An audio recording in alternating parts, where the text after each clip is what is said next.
Now students, इसके बाद हमारा एक लास्ट टॉपिक बचा है इस चैप्टर में जो हमें पढ़ना है, दैट इज पावर। पावर को हम बोलते हैं rate of doing work.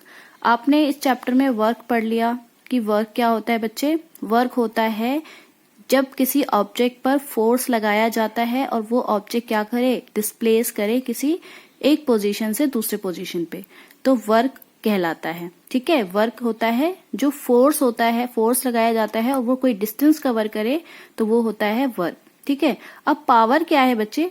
Power होता है कि जो वर्क होता है ना, कितना काम किया गया है, कितने समय में किया गया है, मतलब रेट ऑफ डूइंग वर्क, किस टाइम से काम करा जा रहा है, काम किया गया है। ठीक है, दैट इज कॉल्ड पावर। अब इस पावर को समझने के लिए एक छोटा सा एग्जाम्पल लिया है मैंने। आई होप कि आपको इस एग्जाम्पल से अच्छे से समझ में आ जाएगा। यहाँ पर देखो, मैंने 2 डायग्राम बनाए हैं। आपको ये डायग्राम तो थोड़ा वैसी है, मैंने आपको समझाने के लिए बनाया है, मेरी ड्राइंग थोड़ी अच्छी नहीं है। ठीक है, तो आपको मेन चीजें समझना है। देखो, यहाँ पर एक ओल्ड मैन है, ठीक है, एक यंग मैन है। मैंने 2 पर्सन बनाए हैं, एक ओल्ड मैन है, थोड़े बूढ़े से हैं, और एक यंग मैन है जो कि इनके बेटे जी हैं। ठीक है, अब ये दोनों क्या कर रहे हैं, आप देख रहे हो कि दोनों के हाथ में क्या है, एक ट्रॉली है। वो ट्रॉली में कुछ सामान भर रहे हैं, सामान भरा है। ठीक है, मैंने सामान नहीं बनाया है, आप इमेजिन कर लो कि दोनों ट्रॉली में कुछ सामान है जो कि शॉपिंग करके इन्होंने रखा है। ठीक है, अब इनको क्या करना है, दोनों को क्या करना है, ये शॉपिंग मॉल के एग्जिट गेट से इनको कहाँ तक ले जाना है, ये अपनी ट्रॉली को अपने पार्किंग तक। ठीक है, जहां पर इनकी गाड़ी खड़ी है। दोनों को क्या करना है, शॉपिंग मॉल के एग्जिट से इस ट्रॉली को कहाँ तक लेके जाना है, पार्किंग तक। अब क्या करेंगे, दोनों अपने अपने दोनों लेके जाएंगे।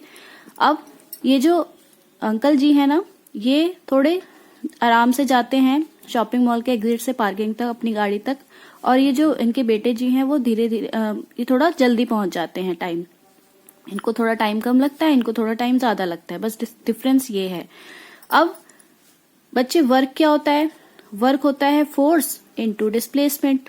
ठीक है, अब यहाँ पर फोर्स तो ये लगा ही रहे हैं और डिस्प्लेसमेंट भी सेम ही हो रहा है, शॉपिंग मॉल के एग्जिट से पार्किंग तक इसमें भी ये फोर्स लगा रहा है और डिस्प्लेसमेंट भी सेम ही हो रहा है। तो यहाँ पर तो कोई डिफरेंस आया नहीं। डिफरेंस कहाँ आया, इनके टाइमिंग पर, कि इनको टाइम ज्यादा लगा और इनको टाइम कम लगा। ठीक है, तो यही तो है पावर। पावर क्या होता है बच्चे, work done with respect to time. ठीक है, work done upon time, that is called power. ठीक है, तो पावर को अगर हम फॉर्मूले से डिराइव करें तो पावर होता है वर्क डन अपॉन में टाइम। अब आप देखोगे कि सपोज कि हमने इस ओल्ड मैन का टाइम ले लिया T1 और इस यंग पर्सन का टाइम ले लिया T2। ठीक है, अगर आप किसी वैल्यू को लेकर रखना चाहते हो तो उससे भी कर सकते हो। मैंने अभी T1 और T2 ले लिया। ठीक है, तो आई होप कि ये समझ में आ गया होगा पावर का कॉन्सेप्ट, कि पावर क्या होता है, किसी भी काम को कितने समय में किया गया है, दैट इज पावर। ठीक है, अब इसको रीड कर लेते हैं। देखो क्या लिखा है यहाँ पर, work done is equals to force into displacement, in both cases are same. मैंने आपको समझा दिया, दोनों में ही फोर्स लग रहा है, दोनों में ही डिस्प्लेसमेंट सेम हो रहा है। ठीक है, तो वर्क डन क्या है, दोनों में सेम है। Time taken for doing the work is different, time क्या हो रहा है, डिफरेंट हो रहा है। जैसा कि मैंने आपको बताया है कि जो ओल्ड पर्सन है उनको टाइम थोड़ा ज्यादा लग रहा है और जो यंग पर्सन है उनको टाइम कम लग रहा है। ठीक है, तो टाइम में थोड़ा डिफरेंसेस आ रहे हैं यहाँ पर। Time taken by young man is less than time taken by an old man. ठीक है, that is work done per unit is time. इतना समझ में आ गया। आगे क्या है, work done per unit time is called power. अगर पावर को डिफाइन करने को आए तो क्या बोलेंगे हम, work done per unit time, that is power. ठीक है, पावर का फॉर्मूला क्या हो गया, वर्क डन अपॉन टाइम। ठीक है, that is W upon T। अब हम पढ़ेंगे, मतलब इससे हमने क्या कंक्लूजन निकाला कि यंग पर्सन जो है उसके अंदर ज्यादा पावर है ओल्ड पर्सन से। ठीक है, अब पावर की यूनिट क्या होती है बच्चे, देखो पावर की यूनिट किस तरीके से कैलकुलेट करेंगे। W की यूनिट क्या होती है, W की यूनिट होती है जूल। ठीक है, और T की यूनिट क्या होती है, सेकंड। तो इसको हम इस तरीके से लिख सकते हैं, जूल पर सेकंड। अब एक साइंटिस्ट थे जिनका नाम था वॉट, जिन्होंने पावर के बारे में काफी सारी चीजें पढ़ी थी, डिस्कवरी की थी। तो इसीलिए उनको रिस्पेक्ट देने के लिए हमने उसकी यूनिट क्या बना दी, वॉट बना दी। तो unit of power joule per second के साथ साथ वॉट भी होती है, जिसको हम सिंबल W से डिनोट करते हैं, कैपिटल W से। ठीक है, यहाँ पर मैंने वही लिखा है। 1 वॉट क्या होता है, 1 वॉट को अगर डिफाइन करने को आए कि 1 वॉट क्या होता है, तो 1 वॉट होता है कि 1 जूल वर्क होता है कितने समय में, 1 सेकंड में। मतलब 1 सेकंड में 1 जूल वर्क किया जाता है, उसी को हम क्या कहते हैं, 1 वॉट। ठीक है, तो जब भी कभी वॉट को डिफाइन करने आए 1 वॉट क्या होता है, तो 1 सेकंड में 1 जूल वर्क होता है, दैट इज 1 वॉट। ठीक है, तो पावर क्या हो गया, W/T। W की यूनिट क्या होती है, जूल। टाइम की यूनिट होती है सेकंड, तो जूल पर सेकंड, और we can say watt. Now students, अब एक छोटा सा टॉपिक है आपकी बुक में गिवन है, उसको आप रीड कर लेना, मैं आपको एक्सप्लेन कर देती हूँ एक बार। देखो, आपके घर में जो बल्ब लगे होते हैं और जो मीटर वगैरह लगा होता है, उसकी जो रीडिंग होती है उसको किस तरीके से निकाला जाता है, किस तरीके से हम उसको समझ सकते हैं, उसके लिए आपको इलेक्ट्रिकल सिस्टम पढ़ना पड़ेगा। इलेक्ट्रिकल सिस्टम की से पढ़ने से पहले हमें इलेक्ट्रिकल अप्लायंसेस के बारे में थोड़ा जानना होगा। ठीक है, तो मैं आपको शॉर्ट में थोड़ा बता देती हूँ क्या है ये।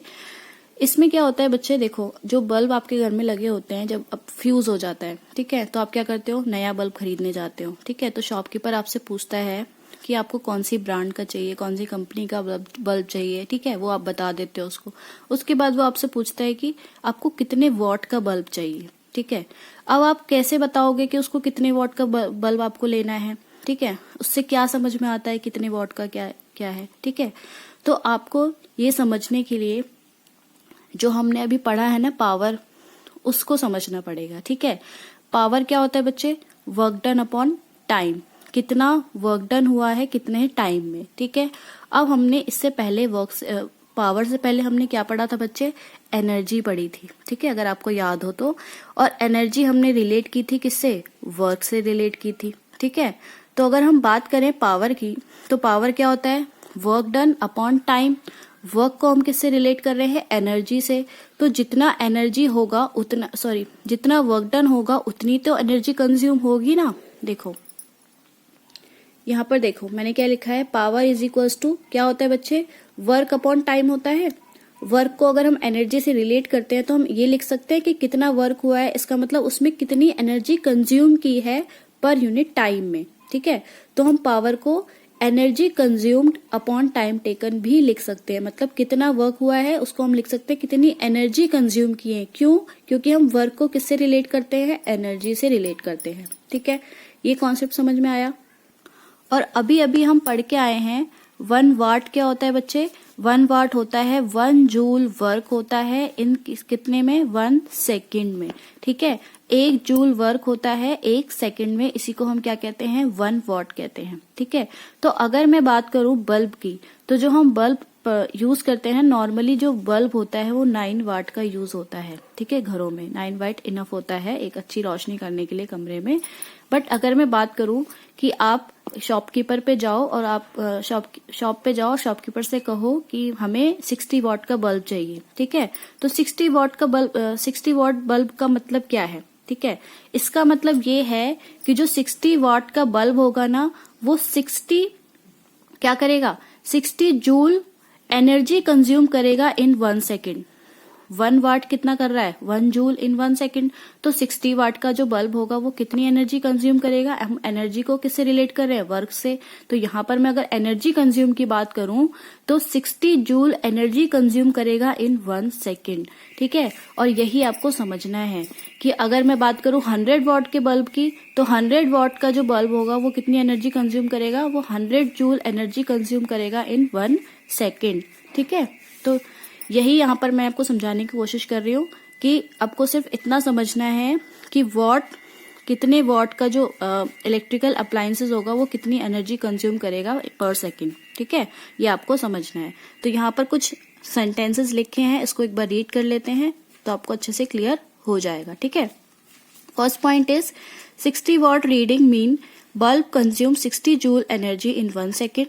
100 watt reading means bulb consume 100 joule energy पर सेकेंड। ठीक है, पावर क्या हो गया, how much energy is consumed in a second. जैसे मैंने आपको समझाया कि हम वर्क को एनर्जी से रिलेट कर रहे हैं, तो जितना वर्क होगा उतनी तो एनर्जी कंज्यूम होगी ना, ठीक है, इन पर second. Different electrical appliances have different power rating. अलग अलग अप्लायंसेस के अलग अलग पावर होती है, अलग अलग वॉट के होते हैं, ठीक है। Greater the power of an appliances and the longer it is switched on, more electrical energy is consumed. ये चीज तो कॉमन है, समझने लायक है, ठीक है। क्या कह रहा है कि जितना ज्यादा पावर का आप वॉट का आप इलेक्ट्रिकल अप्लायंसेस यूज करोगे और जितने ज्यादा लंबे टाइम तक उसको ऑन करके रखोगे उतनी ज्यादा वो क्या करेगा, एनर्जी कंज्यूम करेगा, ठीक है।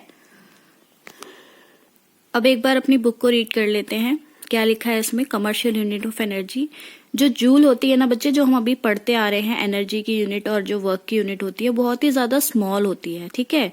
तो अगर अब कभी ऐसा हो जाए कि आपकी जो एनर्जी है या जो वर्क डन है, वो आपकी जो एनर्जी है वो अगर बड़ी यूनिट में आए, बड़ी वैल्यूज में आए, सपोज कि 1000, 2000, तो हम उसको इन शॉर्ट क्या लिखते हैं, किलोज में लिखते हैं, किलो वॉट में। जैसे कि मान लो 1000 पावर क्या है आपकी, 1000 किलो जूल पर सेकेंड है, ठीक है, जूल पर सेकेंड है, 1000 जूल पर सेकेंड।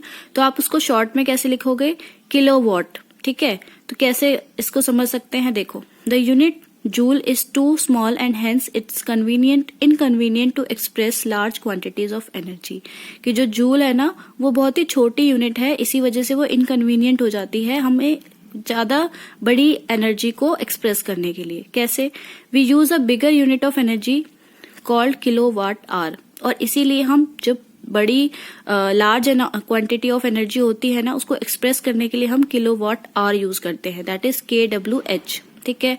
अब KWH क्या है, what is 1 KWH, 1 KWH, 1 KWH को किस तरीके से समझ सकते हैं। Let us say we have a machine that uses 1000 joule of energy every second. अभी मैंने आपको क्या बताया कि कितना एनर्जी कंज्यूम करता है इन पर सेकेंड। अब यहाँ पर कह रहा है कि एक मशीन है जो कि 1000 जूल ऑफ एनर्जी कंज्यूम कर रही है इन 1 सेकेंड, ठीक है। If this machine is use continuously for 1 hour, अगर हम उस मशीन की बात करें कि वो 1 घंटे तक कॉन्टिन्यूसली चल रही है, तो वो क्या करेगी, 1 kilowatt hour of energy consume करेगी, ठीक है। मतलब 1 घंटे तक चली है ना, अब पर सेकंड वो 1000 जूल कवर कर रही है, कंज्यूम कर रही है, तो 1 घंटे में कितनी करेगी। अब उसको अगर हम जूल्स में करेंगे तो बहुत ज्यादा हमारे लिए मुश्किल हो जाएगा, इसलिए हमने यूनिट क्या यूज कर ली, किलोवाट आवर, ठीक है। अब किलोवाट आवर को कैसे हम लिखेंगे, 1 kilowatt hour is the energy used in 1 hour at the rate of 1000 joule per second, ठीक है। मतलब 1 किलोवाट जो है ना वो एनर्जी कंज्यूम की जा रही है इन 1 आवर में, 1 घंटे में, ठीक है।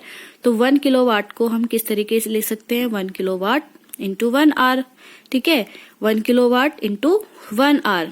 अब 1 किलोवाट को हम किस तरीके से लिखते हैं, 1000, मतलब इसके अंदर कितने नंबर है, 1000 वैल्यू है।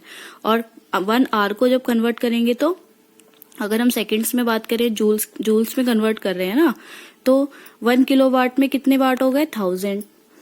जैसे कि हम पढ़ते हैं ना कि 1 किलोमीटर में कितने मीटर होते हैं, तो 1000 होते हैं। तो वही तो यहाँ पर लिखा है, 1 किलोवाट में कितने वाट होंगे, 1000, और 1 आवर में कितने सेकंड होंगे, 60 इंटू 60 दैट इज 3600, ठीक है। ये समझ में आ गया। तो इसको जब सॉल्व करोगे तो ये आ जाएगा आपका आंसर, मतलब 1 किलोवाट आवर में कितने जूल्स होंगे, तो यहाँ पर इतने जूल्स होंगे। अब इस जूल्स को हम इतने सारे बार बार 000 करके तो नहीं लिख सकते, ठीक है। इसीलिए हम इसको शॉर्ट में क्या लिखते हैं, 3.6 इंटू 10⁶ जूल। तो कभी न्यूमेरिकल में या कभी शॉर्ट में अगर आपसे पूछा जाए कि 1 किलोवाट आवर में कितने जूल्स होते हैं, तो आप क्या बोलोगे, 3.6 इंटू 10⁶ जूल, ठीक है। The energy used in households, industries and commercial establishments are usually expressed in kilowatt hour. क्योंकि वो काफी घंटे तक चलती है इसलिए हम उसको किस में एक्सप्रेस करते हैं, किलोवाट आवर में। For example, electrical energy use during a month is expressed in terms of unit, here 1 unit means 1 kilowatt hour. अब आपको समझ में आ रहा है कि जो घरों में जो मीटर लगे होते हैं ना, उसकी जो यूनिट होती है वो क्या एक्सप्रेस करती है कि कितने किलोवाट आवर वो चली है, ठीक है। तो जो हम पढ़ते हैं ना, जो हम बोलते हैं कि इतने यूनिट होगी रीडिंग, इतने यूनिट हो गई, तो वो 1 किलोवाट आवर के हिसाब से हम कैलकुलेट करते हैं, ठीक है। तो आई होप कि ये पूरा कॉन्सेप्ट आपको अच्छे से क्लियर हो गया है। तो ये चैप्टर अब खत्म हो गया है। अब इसके जो न्यूमेरिकल है पावर पे बेस्ड, वो देख लेते हैं।